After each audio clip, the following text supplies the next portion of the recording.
Assalamualaikum warahmatullahi wabarakatuh. Selamat pagi anak-anak. Bagaimana kabar kalian di pagi ini? Semoga semuanya senantiasa berada dalam kondisi sehat walafiat. Pada kesempatan hari ini, terlebih dahulu marilah kita senantiasa manjatkan puji syukur kehadirat Allah atas nikmatnya yang luar biasa sehingga kita masih dapat menikmati segala yang telah diberikan oleh Allah. Salah satunya adalah menikmati makanan maupun minuman yang telah disediakan oleh Allah untuk kita. Namun terlebih dahulu, mari kita awali dengan membaca lafal basmalah bersama. Bismillahirrahmanirrahim. Baik, pada kesempatan hari ini kita akan mempelajari tentang makanan dan minuman yang halal dan haram. Nah, pada kesempatan ini kompetensi dasar yang harus kalian capai adalah memahami ketentuan makanan dan minuman yang halal dan haram berdasarkan Al-Quran dan hadis. Adapun tujuan pembelajaran yang akan kita lakukan di hari ini adalah yang pertama, kalian nantinya dapat menjelaskan tentang pengertian, jenis-jenis, dalil, dan juga manfaat dari makanan dan minuman yang halal. Kemudian yang selanjutnya adalah kalian dapat menjelaskan pengertian, dalil, jenis, dan juga akibat ketika mengonsumsi makanan yang haram. Bagaimana tentang makanan halal dan haram, begitu juga dengan minuman yang halal dan haram ini, mari kita pelajari bersama. Nah, makanan dan minuman yang halal ini adalah makanan yang boleh dimakan menurut ketentuan syariat Islam. Nah, bagi seorang mukmin, orang Islam, makanan atau minuman itu syaratnya yang pertama adalah harus halal, yakni diperbolehkan menurut ketentuan syariat Islam. Kemudian yang kedua, harus thayyib, artinya makanan tersebut baik. Makanan mengandung nutrisi, bergizi, dan menyehatkan tubuh tentunya. Nah, kemudian makanan ini ternyata memiliki kriteria halal, begitu juga dengan minuman. Ada kriteria sehingga makanan tersebut bisa dikatakan halal. Kriterianya harus memenuhi 3 hal berikut ini. Yang pertama adalah wujud atau zat dari makanan itu sendiri. Jadi makanan tersebut harus sudah dipastikan bahwa termasuk makanan yang halal yang telah ditentukan oleh Allah di dalam Al-Quran maupun hadis. Kemudian yang selanjutnya adalah cara mendapatkan. Nah, cara mendapatkan ini juga menentukan makanan tersebut apakah halal ataukah haram.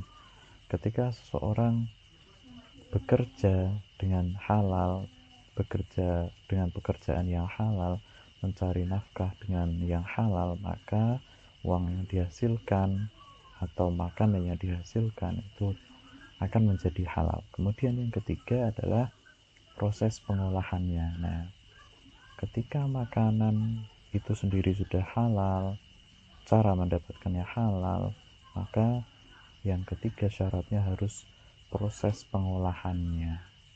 Memasaknya bagaimana? Tentu harus menggunakan minyak yang halal. Cara mendapatkan minyaknya halal. Kemudian tempat yang digunakan pun juga halal. Bukan tempat misalnya wajan, bukan wajan curian, tapi wajan milik sendiri. Nah, itu diantaranya. Kemudian makanan halal ini jenisnya yang pertama adalah, di sini maksudnya jenis adalah penggolongannya. Apa saja? Nah, yang pertama adalah yang disebutkan halal oleh Allah dan Rasulnya. Disebutkan oleh Allah yakni di dalam Al-Quran, dan Rasulnya ini adalah di dalam hadis. Kemudian yang kedua, tidak kotor dan tidak menjijikkan. Namun tidak kotor dan tidak menjijikkan ini bukan menurut pandangan manusia. Kalau hanya menurut pandangan manusia tentu akan berbeda. Mungkin saya memandang bahwa satu makanan pete misalnya itu menjijikkan, maka itu tidak halal bagi saya. Nah, bukan seperti itu, namun eh, tidak kotor, tidak menjijikan, itu tentu sudah ada ketentuan dari Allah dan Rasulnya juga. Nah, kemudian yang ketiga, makanan tersebut tidak mendatangkan mudarat, tidak mendatangkan bahaya bagi tubuh kita, kesehatan kita, tidak merusak akal, serta tidak merusak moral dan akidah kita, akidah keislaman kita.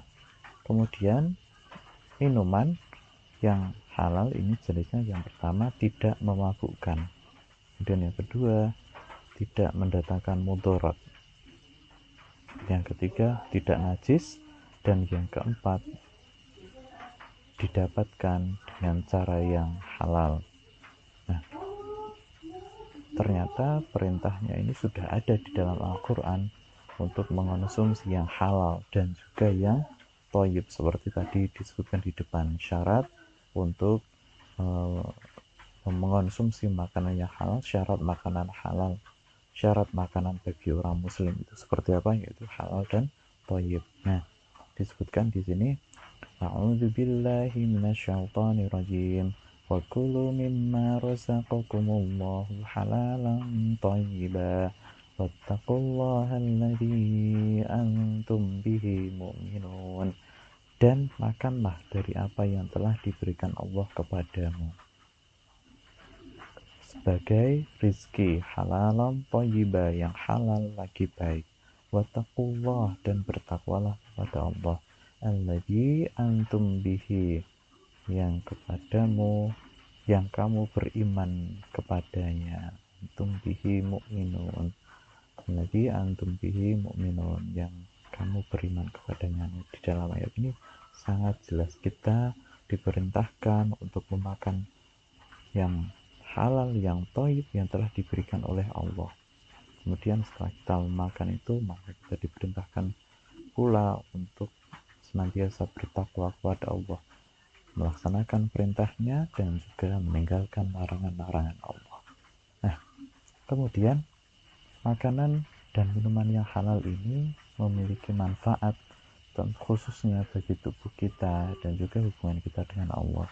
Nah, yang pertama adalah mendapatkan ridho dari Allah. Jika kita memakan makanan yang halal, kita berarti sudah menaati perintah Allah untuk mengonsumsi yang halal, maka kita akan mendapatkan ridho dari Allah. Kemudian yang kedua, memiliki akhlakul karimah, memiliki perilaku yang baik, karena setiap makanan yang dikonsumsi akan berubah menjadi tenaga untuk beraktivitas, untuk beribadah.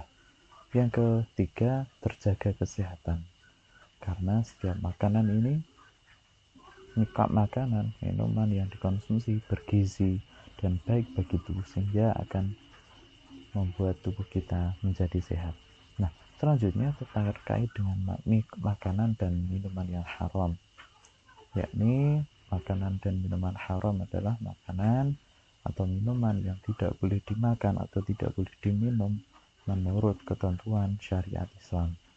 Nah, di sini ternyata juga ada kriteria yang menyebabkan makanan atau minuman tersebut haram.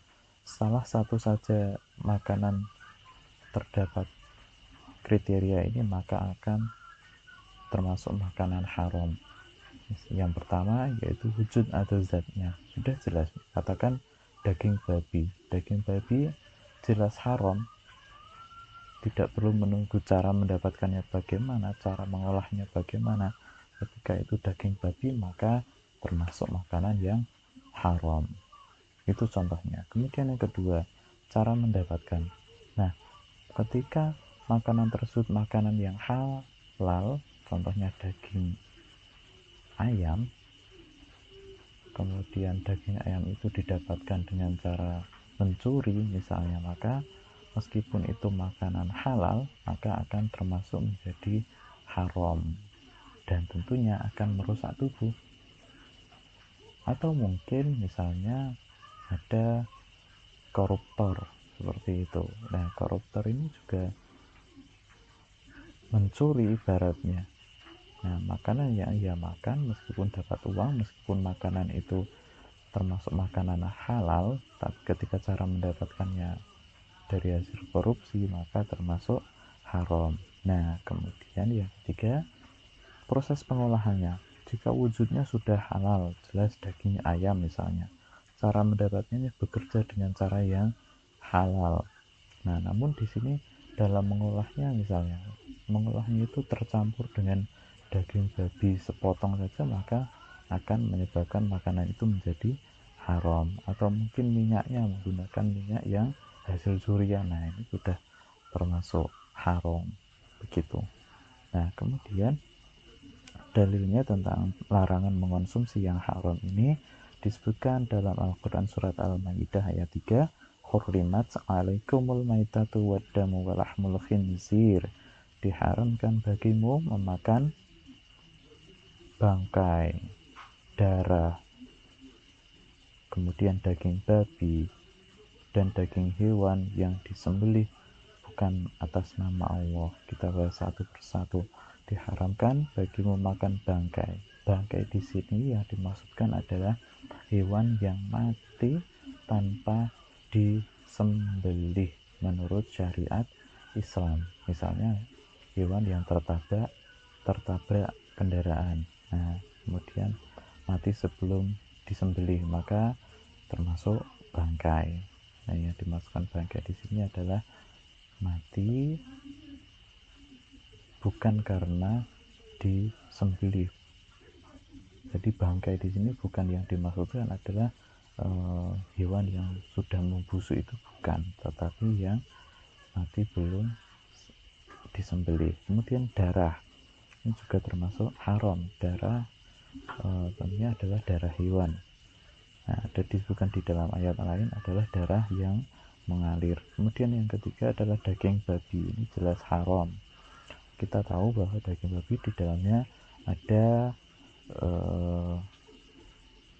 cacing pita, mungkin ada yang lain yang menyebabkan keharamannya karena merusak tubuh kita. Kita tahu sendiri juga bahwa daging babi ini adalah salah satu hewan yang kotor, ia memakan kotorannya sendiri. Kemudian yang selanjutnya daging hewan yang disembelih bukan atas nama Allah. Jadi ketika menyembelih tidak disertai dengan menyebut nama Allah, atau bahkan mungkin menyembelihnya ini adalah dengan menyembelih untuk selain Allah. Nah, ini nanti dijelaskan di belakang. Kemudian hewan yang mati tercekik, tidak sengaja dicekik, hewan yang dipukul, kemudian hewan yang jatuh, hewan yang tanduk, hewan yang diterkam binatang buas. Nah, kecuali kesemuanya itu, yakni dari yang tercekik, yang dipukul, yang jatuh, yang ditanduk, yang diterkam binatang buas, kecuali kita sempat menyembelih, maka itu termasuk hewan yang halal ketika kita sempat menyembelih. Namun ketika kita tidak sempat menyembelih, maka termasuk yang haram. Nah, di sini dikatakan pula dan diharamkan pula yang disembelih untuk berhala, yakni hewan daging-daging yang dipersembahkan untuk berhala, untuk sesaji-sesaji. Nah, disebutkan pula di belakangnya ini adalah dan diharamkan pula mengundi nasib dengan azlam, dengan anak panah, karena itu perbuatan fasik. Nah, kemudian ada pula dalil tentang minuman yang haram. Ini dalam salah satu hadis dikatakan kullu muskirin khamrun, setiap sesuatu yang memabukkan adalah khamr, wa kullu muskirin haramun, dan setiap yang memabukkan adalah haram. Jadi ketika minuman tersebut memabukkan, termasuk jenis yang memabukkan, maka termasuk khamr dan termasuk haram. Sedikit pun jika itu termasuk khamr, meskipun dia tidak mabuk ketika meminum, maka berdosa, dan ini adalah hukumnya haram. Kemudian yang selanjutnya adalah di sini dikatakan ada kullu muskirin haramun, setiap yang memabukkan adalah haram, dan sesuatu yang banyak banyaknya memabukkan, maka sedikit pun termasuk haram. Ini sebagaimana tadi kami jelaskan di depan. Nah, kemudian jenis-jenis makanan haram ini adalah penggolongannya saja, yakni yang pertama yang dinyatakan haram di dalam Al-Quran surat Al-Ma'idah ayat yang ketiga, seperti tadi disebutkan di depan. Kemudian yang selanjutnya, makanan yang mendatangkan mudarat atau bahaya bagi kesehatan badan, jiwa, akal, dan moral ke akidah. Dan selanjutnya hewan yang kotor dan juga menjijikkan. Bagaimana tadi kita dijelaskan di depan. Dan terakhir adalah yang didapatkan dengan cara yang batil, cara yang tidak sesuai dengan syariat Islam, cara yang haram. Nah, selanjutnya adalah jenis-jenis minuman haram. Nah, jenis minuman haram yang pertama adalah khamr yang memabukkan. Kedua, minuman yang berasal dari benda najis atau terkena najis. Katakan saja misalnya air kencing. Nah, ini termasuk benda najis, maka termasuk haram. Kemudian yang ketiga, didapatkan dengan cara yang batil juga. Merampok, merampas, memeras. Nah, ini termasuk haram. Mungkin di sekolah kita ada teman yang suka meminta dengan paksa, maka itu termasuk yang haram. Nah, tentunya makanan dan minuman yang haram akan mengakibatkan sesuatu yang tidak baik bagi kita sendiri. Yang pertama, amal ibadah tentu tidak akan diterima. Doanya pun tidak akan dikabulkan oleh Allah. Amal ibadah contohnya ini ada di dalam satu hadis dikatakan jika seseorang yang meminum khamr itu, maka sholatnya tidak akan diterima selama 40 hari. Maka kita harus menghindari makanan maupun minuman yang haram ini. Kemudian yang kedua, makanan dan minuman yang haram ini dapat mengganggu kesehatan tubuh. Berbagai macam penyakit fisik tentu akan datang. Darah tinggi, kanker, jantung, liver, dan sebagainya. Selanjutnya adalah menghalangi mengingat Allah. Jelas, ketika kita mengonsumsi yang haram, minum khamr, akan lupa kepada Allah. Nah, yang terakhir ini, makanan dan minuman haram ini dapat merusak jiwa, terutama minuman keras atau khamr ini sangat berakibat buruk bagi kita. Jelas kesehatan, penyakit psikologis. Minum khamr tentu akan mengganggu kejiwaan kita. Daya ingatnya jelas. Orang yang suka minum khamr, daya ingatnya pun akan menurun karena yang dia ingat hanyalah kesenangan ketika meminum khamr. Kemudian menimbulkan beban mental, emosional, dan sosial tentunya yang sangat berat. Mudah marah, itu contohnya. Kemudian menimbulkan beban penderitaan berkepanjangan dan hancurnya masa depan. Nah, untuk itu kita harus pandai-pandai menjaga diri kita, tubuh kita, agar jangan sampai mengonsumsi yang haram. Kita berusaha agar tetap dapat mengonsumsi yang halal saja. Nah, kita sudah selesai untuk materi ini dan ada tugas pengetahuan. Silahkan nanti kalian buka di Google Classroom. Di sana sudah ada soal tugas pengetahuan berupa pilihan benar atau salah. Silahkan nanti kalian tentukan pernyataan yang tersedia di sana benar ataukah salah.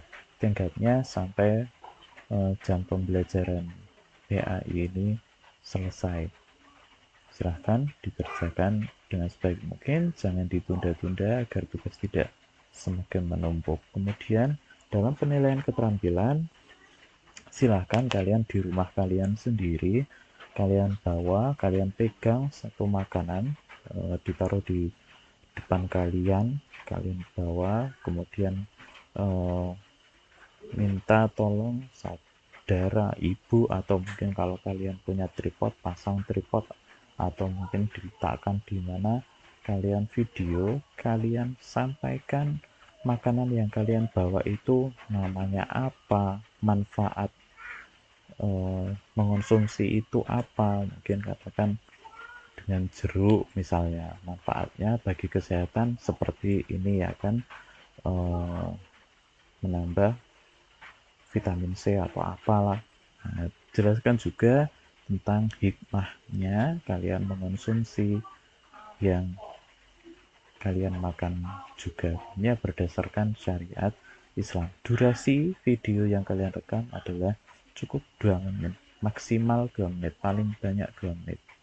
Kemudian jika sudah selesai, langsung kirimkan ke Google Classroom agar kalian mendapatkan penilaian dan juga tentunya tanggapan.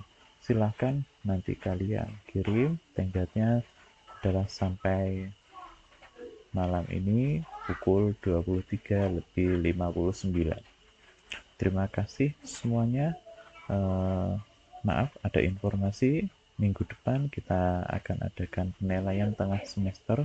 Begitu mohon kalian siapkan dengan sebaik mungkin, dan nanti setelah BTS kita adakan penilaian harian pada materi ini tentang halal dan haram. Terima kasih semuanya, selamat belajar. Kita akhiri dengan baca lafal hamdalah, alhamdulillahirabbil alamin. Assalamualaikum warahmatullahi wabarakatuh.